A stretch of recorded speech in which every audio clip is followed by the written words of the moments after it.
Google just recently unveiled a groundbreaking quantum chip computer called Willow.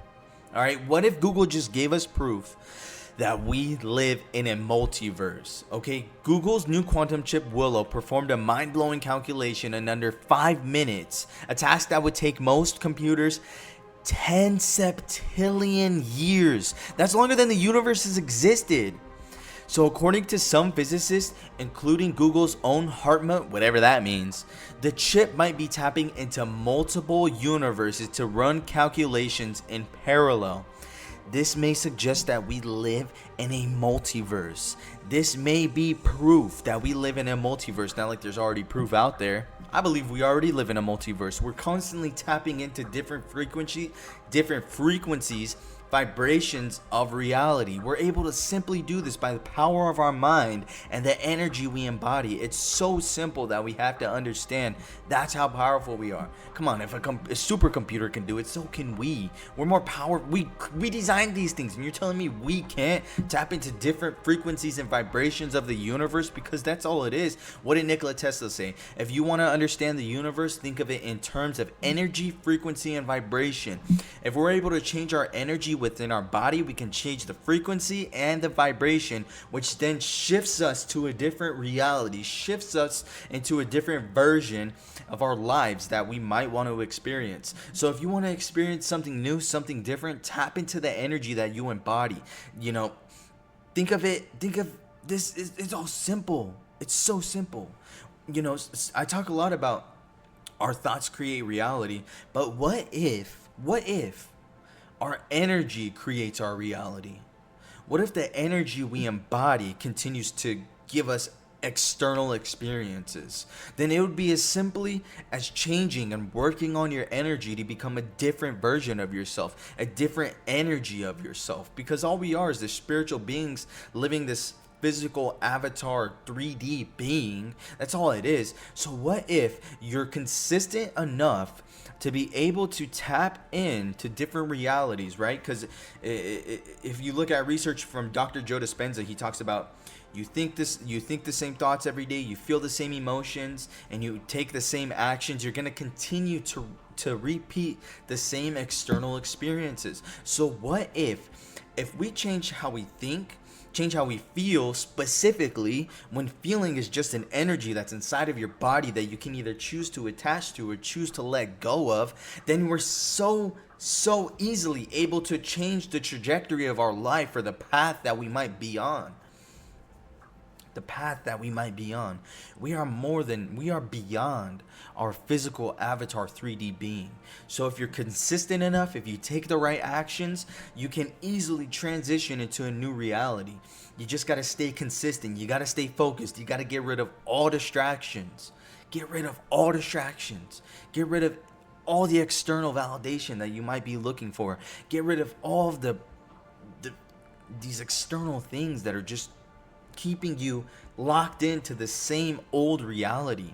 If you want to experience something new, try something different. Find your passion, find your purpose. Do something different, because you never know unless you try. So you got to try something different. You got to stay consistent in order to be able to transition into a different reality.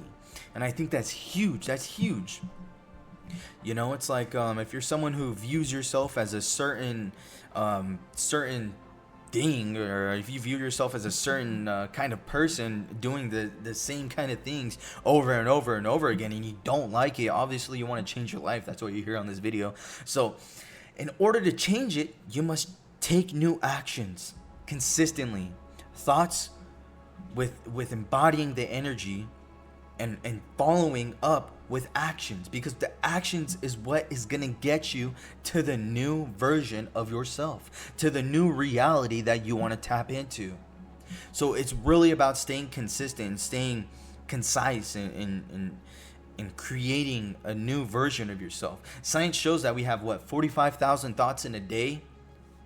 You can either choose to attach to those, which 95% of them are subconscious beliefs, subconscious patterns that are just running their course.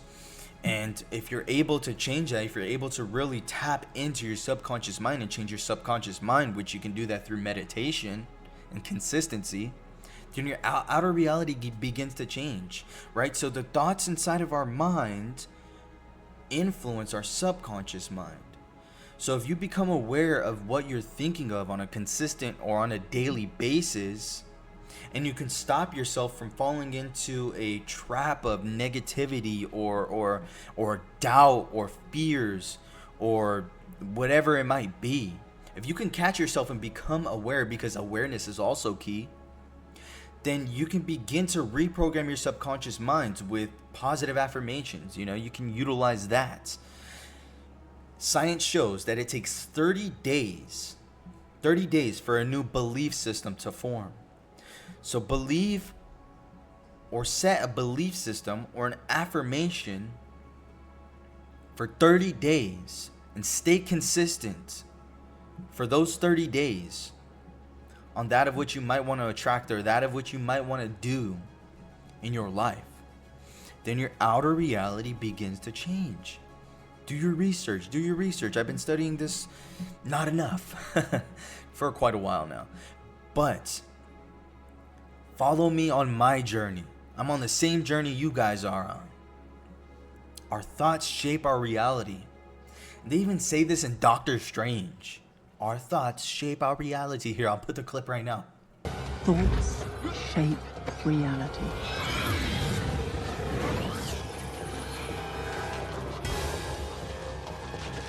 They hide the truth in the movies. They literally hide the truth in the movies, and that is something that I firmly believe. If you can decipher the codes or the encryptions inside the movies, the hidden messages, if you can really, if you're someone who watches a lot of movies, you can start and begin to see the hidden messages that they put into our subconscious mind. And it's fascinating when you're able to really see the hidden messages inside of these movies. Because in some of these movies, even what I talk about, they talk about, but act like it's not real, right? Because in a movie, like, we believe it's real, but it's actually not. But, it gets put into your subconscious mind. So the same way, you can reprogram your subconscious mind, reprogram your belief systems, and begin to shape a new reality, begin to create a new reality. And something that's also very important for us to understand, while, thinking a better thought can, be good advice, it's also super important to monitor how we feel and the energy we're embodying. Because the energy we embody might be more important than thinking something different, because some research shows that our thoughts, or some gurus or whatever you might say, our thoughts are not us. We don't need to associate with our thoughts, because there's 45,000 thoughts in a day. You're going to attach to 45,000 thoughts in a day? It's an absurd amount. So attach or detach from the negative ones and attach to the good ones, because that's what's going to go into your subconscious mind when you become aware of it. Become aware of these thoughts and these patterns that are just on autopilot and continuously repeating themselves. Thoughts that you might not even have thought of yourself. For instance, like parents, like they tell us, oh, you go to school, you get an education, you get a degree, and you live a happy life, and you get married, and you have kids, and then you die, right? That's a belief. We can choose to not believe that. We can choose to change the trajectory of our life. Think about it for me. All right, listen. I dropped out of school when I was a sophomore or a junior or whatever, but I dropped out because I wanted to study spiritual. I wanted to study spirituality. I wanted to study Buddhism and all of these different things, the power of the mind. That's what I wanted to study. And I wanted to also drop out to pursue music. Now look at me, I've been making music for almost 10 years now. And I've been studying spirituality for almost 10 years now. For pretty much 10 years. It's a long time. But I chose to do what I wanted with my life. Right? And the power of the mind attracted me these opportunities and these synchronicities and these things that I would say have led me to become the person that I am today. That have led me to certain success within my experience. And it's a very powerful thing when we can begin to reprogram our mind, begin to become aware of our thoughts being in a pattern and being on autopilot, and we can instantly snap ourselves out of it and choose to program ourselves into a new version, which then changes our outer reality. All life is an internal game with yourself. If you can become aware, because awareness is key, if you can become aware, that is where the power is. Awareness is key. Awareness is key to becoming a new version. To see the old version, like right here. See your new version right there. It's not that far away. You could begin to let go of the old version of yourself and become the new one so easily, right? So start thinking about the energy that you embody. All right, guys, it's been Redo's Journey. Catch you on the next one. Peace.